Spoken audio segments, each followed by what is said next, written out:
Hello viewers, मैं हूं आपका दोस्त पवन कुमार विश्वजीत और आप सभी का स्वागत करता हूं आपके अपने यूट्यूब चैनल पवन कुमार विश्वजीत में। आज आइए जल्दी से लाइव, आज आपको करवाने वाले हैं चाइल्ड पेडोलॉजी और आपका, जी हां, यहां पर साइकोलॉजी से रिलेटेड आपके लिए क्वेश्चन। जी हां, चाइल्ड डेवलपमेंट और पेडोलॉजी से रिलेटेड आप मुझसे बार बार बोल रहे थे कि सर कोई कोई सीरीज लेकर आइए, तो यहाँ पर एक सीरीज में लेकर आ गया हूँ आपके लिए और यहाँ पर मैं करवाने वाला हूँ आपको 51 लाइनर क्वेश्चन। जी हाँ, यहाँ पर 51 लाइनर आपकी ये क्वेश्चंस आपके लिए काफ़ी इंपॉर्टेंट रहेंगे और ये आपके एग्जाम्स में, चाहे आप डीएसएसबी की तैयारी कर रहे हैं या फिर आप फिजिकल एजुकेशन के कॉम्पिटेटिव एग्जाम्स की किसी और विषय के लिए आप तैयारी कर रहे हैं या फिर आप किसी एग्जाम्स के लिए तैयारी कर रहे हैं, तो आपके लिए काफ़ी इंपॉर्टेंट सीरीज रहने वाली है। तो चैनल पर अगर पहली बार विजिट कर रहे हैं तो चैनल को सब्सक्राइब कर लीजिए, बेल आइकन को प्रेस कर लीजिए ताकि आने वाली हर एक वीडियो का नोटिफिकेशन आपको मिल सके और आप हमारे साथ में ऐसे ही लगातार तैयारी कर सकें। तो चलिए आज की सीरीज की शुरुआत करते हैं। तो सीरीज रहेगी आज की 218 नंबर और सीरीज में सबसे पहला है जो क्वेश्चन ये है आपके लिए कि विकास की प्रक्रिया संबंधित है। तो विकास की प्रक्रिया जो रहती है, मीन्स आप ये कह सकते हैं कि जो आपकी डेवलपमेंट होती है वो आपके अधिगम एवं कौशल अधिगम से जुड़ी हुई रहती है। ठीक है, नेक्स्ट है आपके लिए विकास की स्थिति में अधिगम होता है। जी हाँ, अगर विकास की गति आपकी धीमी हो गई है तो यहाँ पर जो आपकी लर्निंग होगी वो भी क्या हो जाएगी, स्लो हो जाएगी।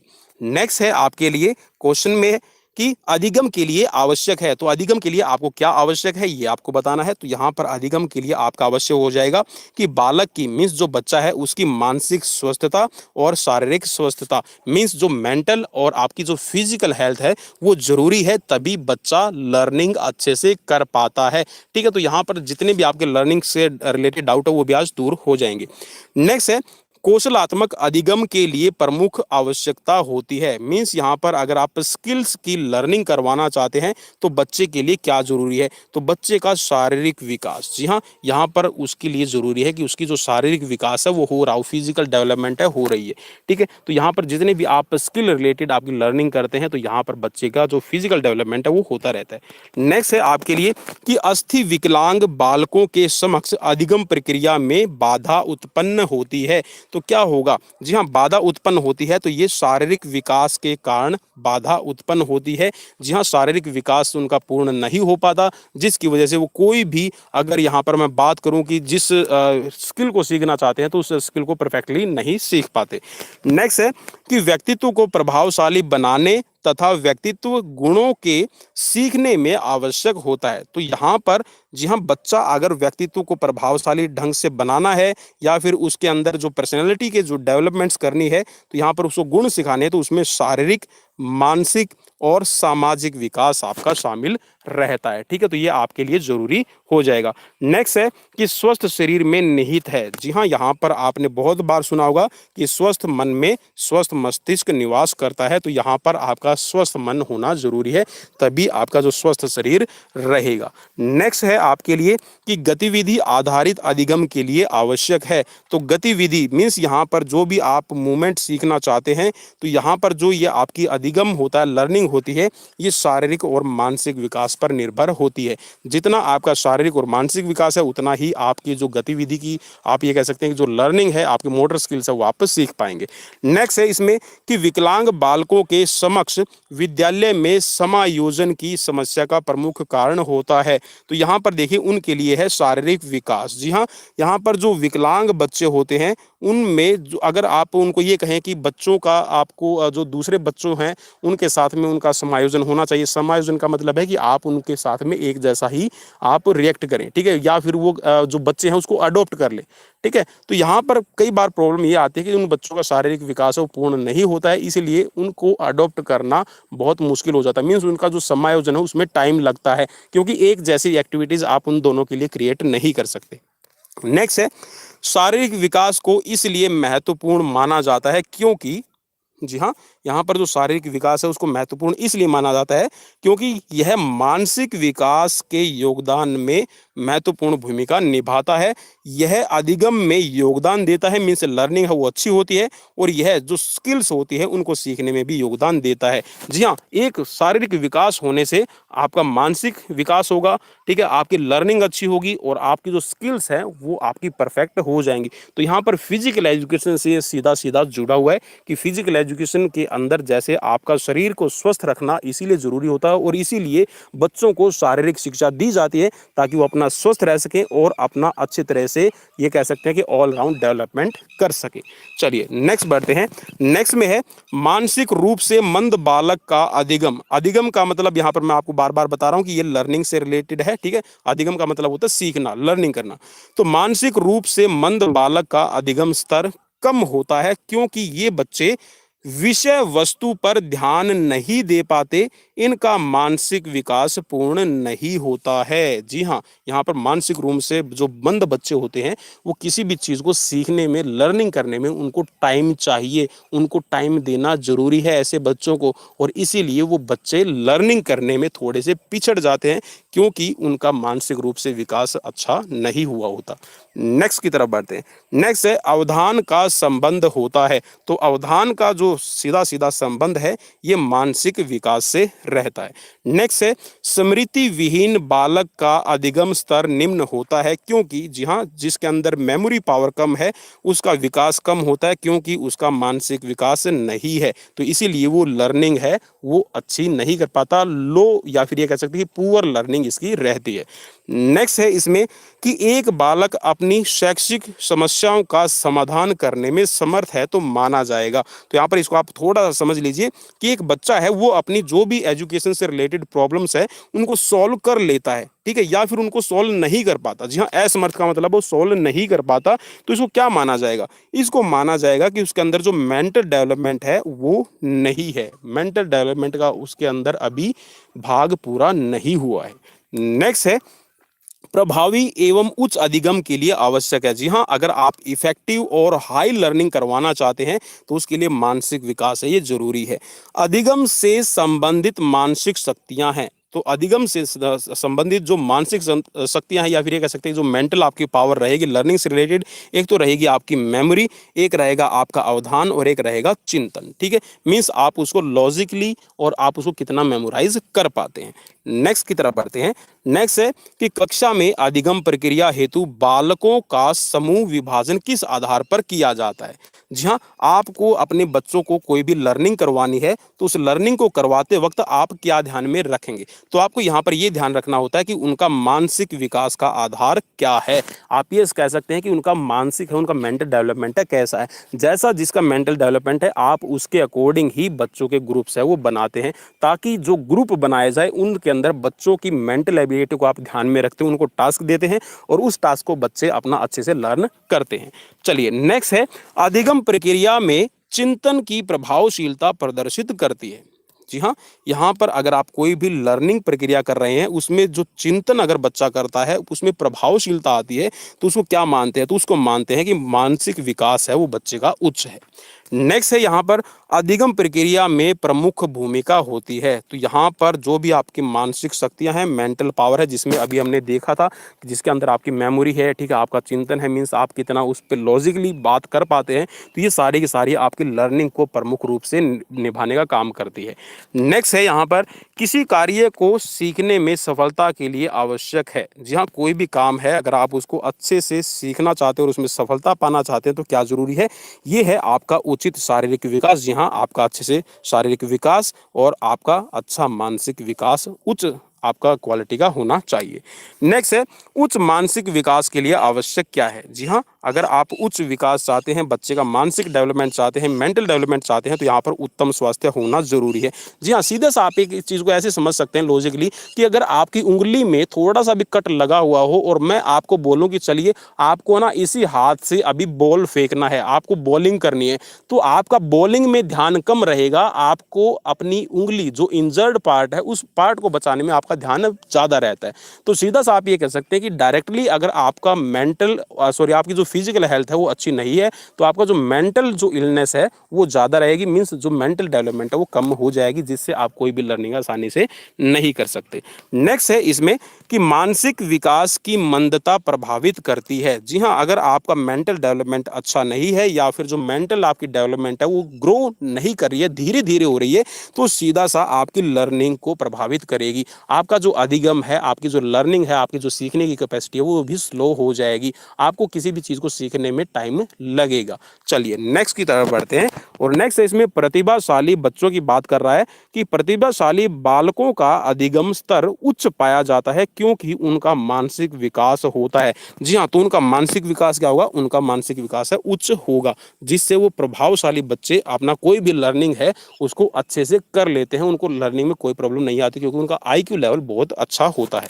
नेक्स्ट की तरफ बढ़ते हैं और नेक्स्ट है अरस्तु के अनुसार शिक्षा का प्रमुख उद्देश्य क्या माना जाता है। तो शिक्षा का जो प्रमुख उद्देश्य है, देखिए यहाँ पर लर्निंग की बात कर रहे हैं, एजुकेशन की बात कर रहे हैं, तो अरस्तु के अकॉर्डिंग जो एजुकेशन है उसका मेन जो ऑब्जेक्टिव है वो है कि मानसिक शक्तियों का विकास करना। जी हाँ, बच्चे को हम शिक्षा इसीलिए देते हैं, बच्चे को हम स्कूल में इसीलिए डालते हैं ताकि बच्चा अच्छे से अपनी मेमोरी को लर्न कर ले, अपनी मेमोरी को बढ़ा ले, ठीक है, अपना जो मानसिक विकास है, किसी भी काम को करने का तरीका है, स्किल्स है, उनको अच्छे से अडॉप्ट कर पाए। नेक्स्ट है कि शिक्षक के मानसिक स्वास्थ्य का प्रभाव पड़ता है। तो जो शिक्षा के अंदर जो शिक्षक है, टीचर है, उसका जो मानसिक स्वास्थ्य है, उसकी जो मेंटल हेल्थ है, वो सीधा सा जो शिक्षण और अधिगम दोनों को प्रभावित करती है कि लर्निंग कैसी होगी और जो टीचिंग है वो कैसी होगी। तो एक टीचर का जो स्वास्थ्य है वो चाहे शारीरिक हो या फिर मानसिक हो, सामाजिक हो, संवेगात्मक हो, क्योंकि टीचर्स का इमोशनल बैलेंस्ड होना भी जरूरी है, क्योंकि बच्चे कई बार टीचर्स के साथ में ऐसी बातें कर देते हैं या फिर कुछ ऐसा लॉजिक रखते हैं या फिर कुछ ऐसी शरारतें करते हैं जिससे अगर टीचर्स अपने इमोशंस पर कंट्रोल नहीं रख पाता तो उसके अंदर एक अच्छे शिक्षक के गुण नहीं समझे जाते। चलिए नेक्स्ट की तरफ बढ़ते हैं। नेक्स्ट है कि वैज्ञानिक विधियों का प्रयोग प्रमुख रूप से अधिगम में उन छात्रों के लिए किया जा सकता है जो छात्र, जी हाँ, यहाँ पर अब इसको समझ लेते हैं कि वैज्ञानिक विधि, जो भी आप वैज्ञानिक विधि का प्रयोग कर रहे हैं उसको लर्निंग में उन छात्रों के लिए आप प्रयोग कर सकते हैं जो छात्र, जो स्टूडेंट प्रतिभाशाली हो और उनका उच्च मानसिक विकास हो, कि उनकी जो मेंटल हेल्थ है बहुत अच्छी हो, आईक्यू लेवल जिनका अच्छा है, तो उनके लिए आप कोई भी डिफिकल्ट मेथड या फिर जो साइंस बेस्ड आपकी मेथड्स होते हैं या फिर जो भी आपकी प्रिंसिपल्स होते हैं, नियम होते हैं, आप उनको यूज कर सकते हैं क्योंकि बच्चा अच्छे से लर्निंग उनकी कर लेगा।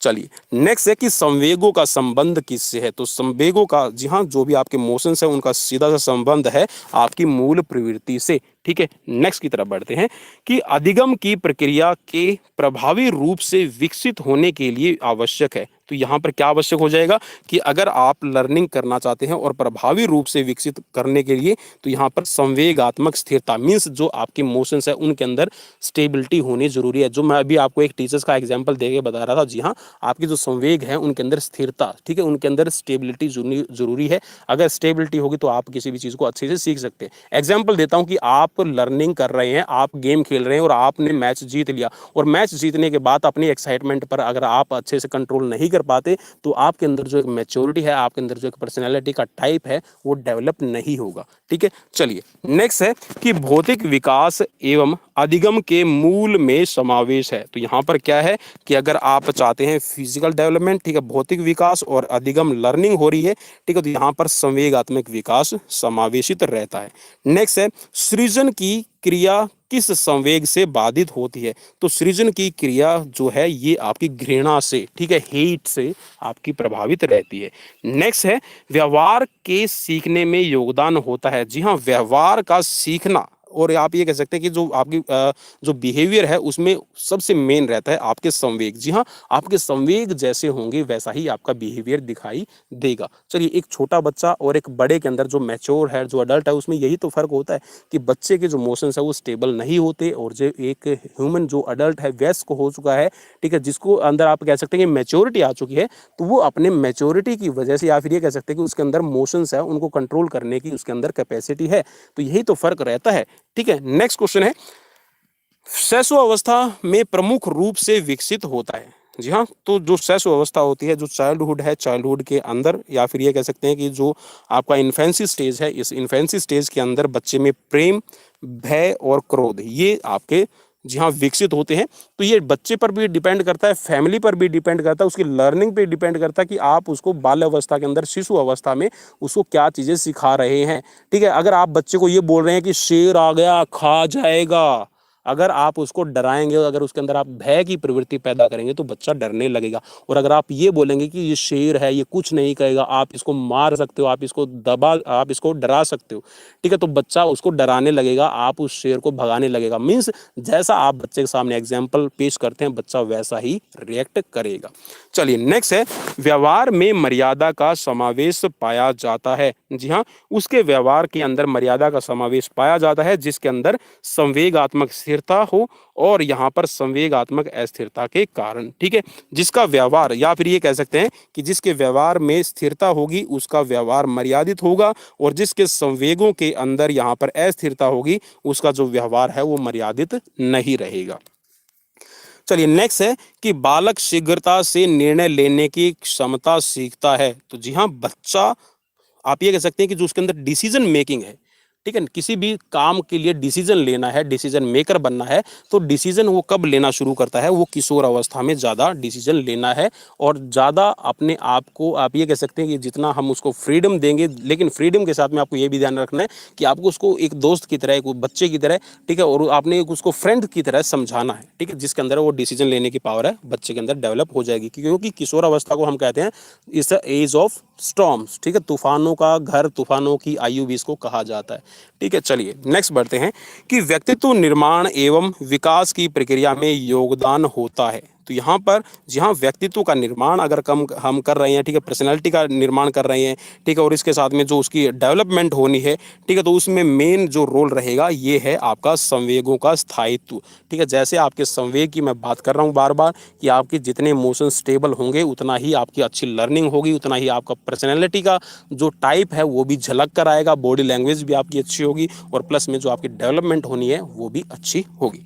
नेक्स्ट है कि एक किशोर भूख लगने पर खाना बनाने का प्रयास करता है तथा खाना बनाना सीख जाता है, उसका यह प्रयास माना जाएगा। ये क्या माना जाएगा? ये माना जाएगा उसका संवेग के द्वारा सीखना। जी हाँ, उसको भूख लगी तो भूख ने उसको जी हाँ खाना बनाना सिखा दिया। मीन्स यहाँ पर जो संवेग है वो आपकी लर्निंग भी करवाते हैं। जी हाँ, जैसे आपके संवेग हो गए तो हमें उन संवेगों को समझना पड़ेगा।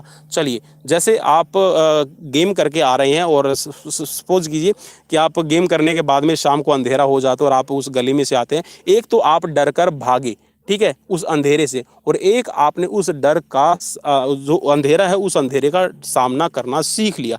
तो आपकी लर्निंग क्या होगी? वो आपकी लर्निंग आपको सिखाएगी कि how to save your life.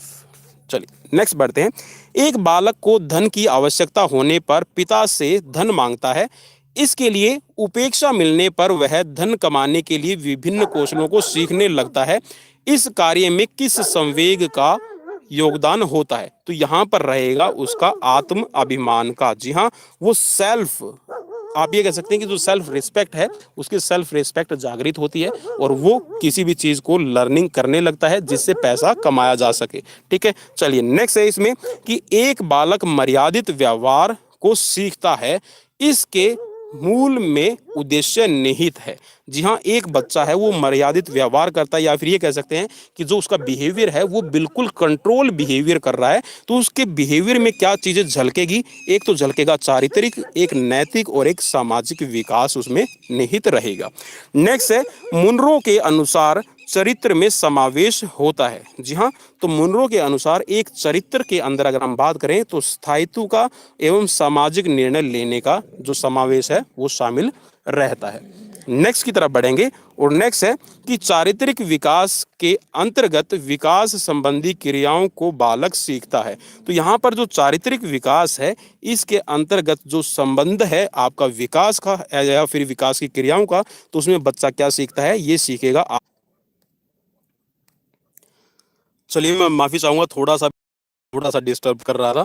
तो चलिए नेक्स्ट पॉइंट पे हम बढ़ते हैं। हमने ये पॉइंट डिस्कस कर लिया था कि यहाँ पर जो चरित्र का विकास है उसके अंतर्गत जो विकास संबंधी क्रियाओं के अंदर जो बालक सीखता है, एक तो सेल्फ डिसिप्लिन है, एक आपका जो कंट्रोल बिहेवियर है उसको सीखता है, और जो मोरल बिहेवियर है उसको भी साथ में सीखता है। नेक्स्ट है तो चलिए हम डिस्कस कर रहे थे ये पॉइंट कि चरित्र को माना जाता है। तो जी हाँ, चरित्र को सामाजिक धरोहर माना जाता है। सामाजिक धरोहर मानने का मतलब ये है कि देखिए, आप किसी के साथ में जैसा व्यवहार करते हैं तो वो जिस समाज के अंदर आप रह रहे हैं उस समाज को, या फिर ये कह सकते हैं उस सोसाइटी को ये प्रदर्शित करता है कि आप अपनी सोसाइटी में क्या चीज़ें सीख रहे हैं और आपकी सोसाइटी दूसरों के साथ में कैसा बिहेव करती है। इसीलिए कहा भी जाता है कि आप कभी भी जब भी देश से बाहर जाएं, राज्य से बाहर जाएं, गांव से बाहर जाएं, जिले से बाहर जाएं, तो जो आपका बिहेवियर है वही आपके देश को और वही आपके राज्य, जिले और गांव के स्तर को शो करता है। ठीक है, तो आपको हमेशा ध्यान रखना चाहिए कि जैसा आप चरित्र बनाएंगे वैसा ही आपका जो समाज है वो प्रदर्शित हो जाएगा।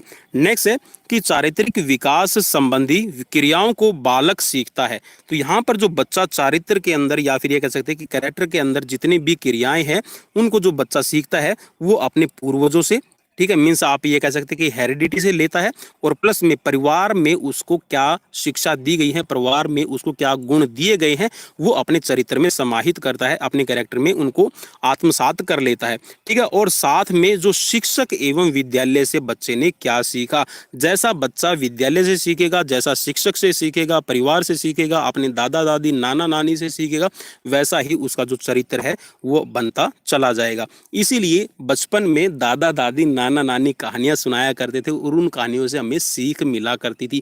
परिवार में हमें हमारे माता पिता, भाई बहन, चाचा चाची, ताया ताई, वो हमें यही सिखाते थे कि हाउ टू बिहेव अदर, दूसरों के साथ में कैसा बिहेव करना है, अतिथि घर पे आ जाए तो कैसा हमें बिहेव करना है। ठीक है, इसीलिए कहा भी गया कि अतिथि देवो भव। ठीक है, यहाँ पर मीन्स अतिथि के साथ में हमें अच्छा जो बिहेव वो करना चाहिए। तो ये सभी बातें हम अपने परिवार, अपने समाज, अपने स्कूल, अपने विद्यालय से हम सीखते हैं। नेक्स्ट है कि एक बालक सत्य इसलिए बोलना सीखता है क्योंकि यह चरित्र का सर्वोत्तम गुण है। उसकी यह सीखने की प्रक्रिया क्या कहलाएगी। देखिए, बच्चा एक सत्य बोलने की जो बात है, या फिर ये कह सकते हैं कि जीवन में सत्य बोलना चाहिए, वह इस चीज को सीख लेता है और वो ये कहता है कि ये चरित्र का सर्वोत्तम गुण है। तो उसने इस प्रक्रिया में क्या सीखा, तो इस प्रक्रिया में जो सीखा है ये क्या है, सकारात्मकता सीखी है। जी हाँ, यहाँ पर जो ये प्रक्रिया है ये सकारात्मक है, पॉजिटिव है। नेक्स्ट है, एक बालक चोरी करना छोड़कर सत्य का आचरण करना सीखता है तो उसको सीखने की प्रक्रिया के मूल में समाहित होता है। तो यहाँ पर क्या होगा, उसके मूल में मीन्स जो उसने सीखा है उसके पीछे का मेन कारण है कि वह अपने चरित्र का विकास करने की भावना उसके अंदर पैदा हुई है, कि वो जानता है कि चरित्र ही सबसे बड़ा यहाँ पर हथियार है, चरित्र ही सबसे बड़ा ताकत का एक स्रोत है। अगर आपके पास में चरित्र है तो आप सब कुछ कर सकते हैं, सब कुछ पा सकते हैं, और सब कुछ वो जो आपको हासिल करना चाहिए वो आपको मिलता चला जाएगा। चलिए, नेक्स्ट है, अच्छे चरित्र की ओर संकेत करता है। यहाँ पर जो अच्छे चरित्र की ओर संकेत करता है वो करता है आपकी नैतिकता, जिस यहाँ पर आपकी मोरल वैल्यूज क्या है। ठीक है, आप दूसरों के साथ में कैसा बिहेव करते हैं, आप छोटों को कितना रिस्पेक्ट देते हैं, बड़ों को कितना रिस्पेक्ट देते हैं, तो ये नैतिकता के अंदर आती है। मानवीयता, मानवीयता का मतलब है कि आपके अंदर दया भावना, कोऑपरेशन, ठीक है, एक दूसरे के प्रति सिंपैथी है, ये होनी चाहिए। और कर्तव्य निष्ठा, ठीक है, यहाँ पर कर्तव्य निष्ठा का मतलब है कि आप अपने कर्तव्यों का किसी भी सिचुएशंस में पालन करते चले। आप अपने कर्म को भूमि मानकर अपने कर्म भूमि में, जी हाँ, आप अपना कार्य है वो लगातार करते रहें बिना किसी फल की इच्छा के। नेक्स्ट है, हम की भावना से संबंधित क्रियाओं को बालक किस अवस्था में सीखता है। जी हाँ, बच्चा जो सीखता है वो है बाल्य अवस्था में। जी हाँ, मैं, हम, तुम, ये आपने जरूर वर्ड सुने होंगे। ठीक है, और इसीलिए कहा जाता है कि हम काम कर रहे हैं। ठीक है, हम में जो भावना है वो समाज को साथ लेकर चलने की होती है। मैं में ईगोइस्टिक होती है, ईगो होती है, अहंकार होता है, और तुम का मतलब है कि आप किसी को रिस्पेक्ट नहीं देना चाहते, तू तड़ाक करके बोलना। ठीक है, चलिए, नेक्स्ट है कि बालक विद्यालय में शिक्षक के गुणों को ग्रहण करता है। जी हाँ, जो एक बच्चा है टीचर्स के अंदर जो मेरिट्स होते हैं उनको ग्रहण करता है, उनको सीखता है, क्योंकि वह शिक्षक को स्वीकार करता है। किसके रूप में, वो बच्चा शिक्षक को एक अपना आइडियल मानता है, या फिर ये कह सकते हैं कि जो चरित्रवान है, या फिर ये कह सकते हैं कि बच्चा उसी के जैसा बनना चाहता है, क्योंकि बच्चा एक टीचर के अंदर अपना आइडियल, अपना आदर्श है वो देखता है। नेक्स्ट है कि नैतिक क्रियाओं को सीखने के समय बालक की आयु लगभग होती है। तो बालक की जो आयु होती है नैतिक क्रियाओं को सीखने की, वो लगभग 4 वर्ष होती है। जी हाँ, 4 वर्ष का बच्चा है, आप उसको छोटे बड़े की जो समझ है वो दे सकते हैं और बच्चा उन नैतिक क्रियाओं को अच्छे से सीख लेता है। नेक्स्ट है कि बालक अपनी क्रियाओं को परिणाम के आधार पर सीखने का प्रयास किस अवस्था में करता है। परिणाम का आधार है कि बच्चा उनको कंपेयर करना सीख जाता है किसी भी सिचुएशन को और फिर उसकी लर्निंग करता है। तो ये बच्चा 5 से 6 साल का जब रहता है तो यहाँ पर लॉजिक पावर का इस्तेमाल करना शुरू कर देता है। ठीक है, और आपने देखा भी होगा ऐसे बच्चे बहुत ज़्यादा सवाल करते हैं। नेक्स्ट है क्रो एंड क्रो के अनुसार जन्म के समय बालक होता है। तो यहाँ पर जब बच्चे का जी हाँ जन्म होता है तो वो सामाजिक और असामाजिक रहता है। ठीक है, तो चलिए ये थे आज के 51 लाइनर क्वेश्चंस। आपको कैसे लगी प्लीज़ मुझे कमेंट बॉक्स में कमेंट करके ज़रूर बताइएगा और मुझे कमेंट बॉक्स में ये भी कमेंट करके बताइएगा कि आप चाइल्ड पेडोलॉजी और साइकोलॉजी से रिलेटेड की सीरीज़ चाहते हैं या नहीं चाहते हैं। अगर आप मुझे रिकमेंड करेंगे फीडबैक में तो मैं ज़रूर आपके लिए और भी सीरीज़ है वो लेकर आऊँगा। तो अपने दोस्त पवन कुमार विश्वजीत को दीजिए इजाज़त। नेक्स्ट वीडियो में फिर मिलते हैं नए टॉपिक के साथ। Till then bye bye, take care.